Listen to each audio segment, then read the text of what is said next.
Hello humans. Today I wanted to talk about this guy right here.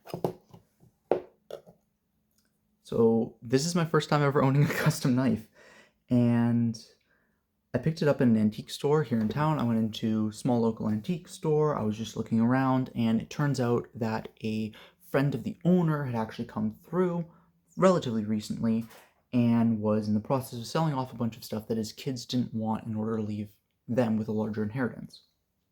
And this, along with a couple of other knives, was part of that collection. So I ended up picking it up. It cost me 300 Canadian dollars. I'll get into the price and how that all breaks down later. But this is my first time ever actually owning a custom knife. I'm very excited by this. So it's a ATS. I ended up contacting the maker in order to learn a little bit more about it. It's an ATS 34 blade with Indian stag handles, one of two that was made at the time. So, as you can see, it's designed a little bit like a skinning knife. It's got this nice, lots of belly, and it's not completely in line, but not too brutally out of line point. Everything's very well polished and very reflective.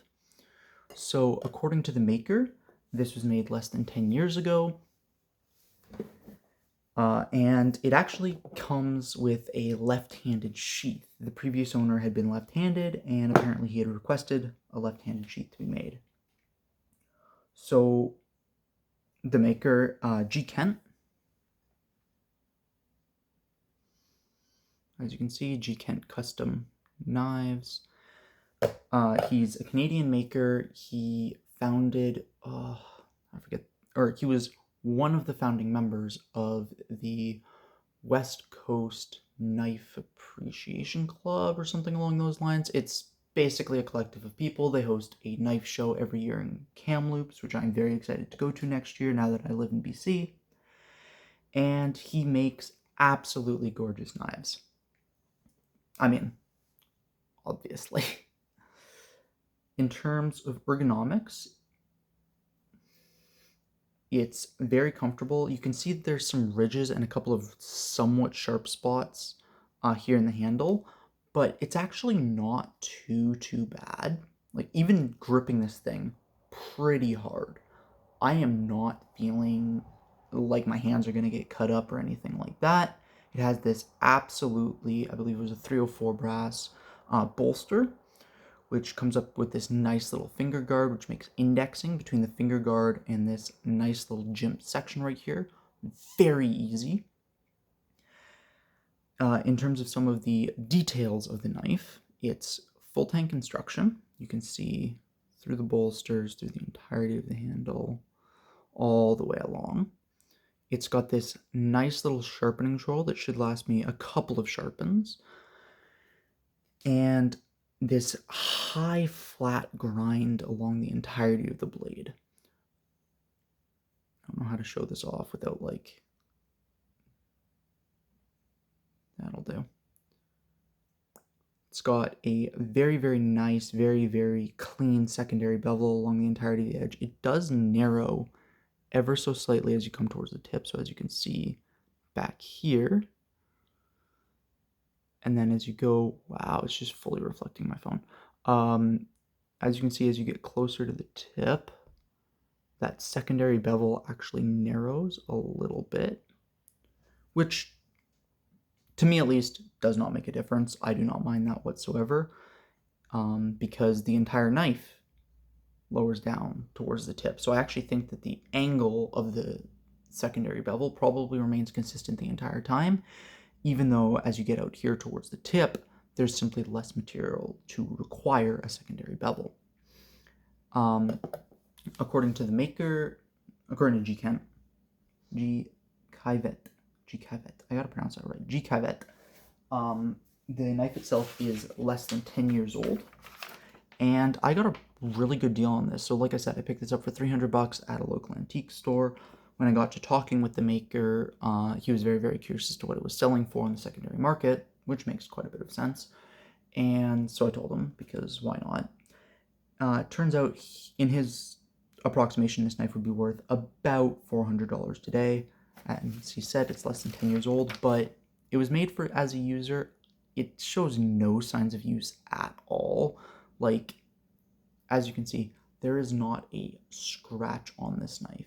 It probably sat in a display case for most of its life, which on the one hand is a little bit sad, but now that I've got it, I plan on making good use out of it. So you can see even 10 years on, I mean, it's been sitting in a display case, but it's just biting through this.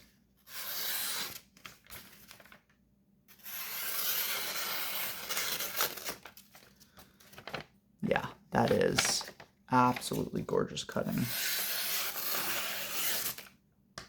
Yeah, and that's just regular old printer paper. It does an absolutely gorgeous job. My only complaint about the knife, and keep in mind, this is the smallest of complaints possible, but it is worth mentioning, is right here. I don't know how well you can see that.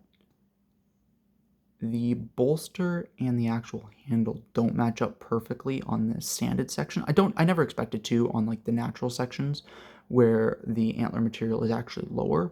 But right here on the handle, you can actually see it just a little bit. They don't match up, which, like, again, unless I'm running my thumb, and it's perfect on the other side, like right where you want it to be on the other side. It's just on this side and just a little bit.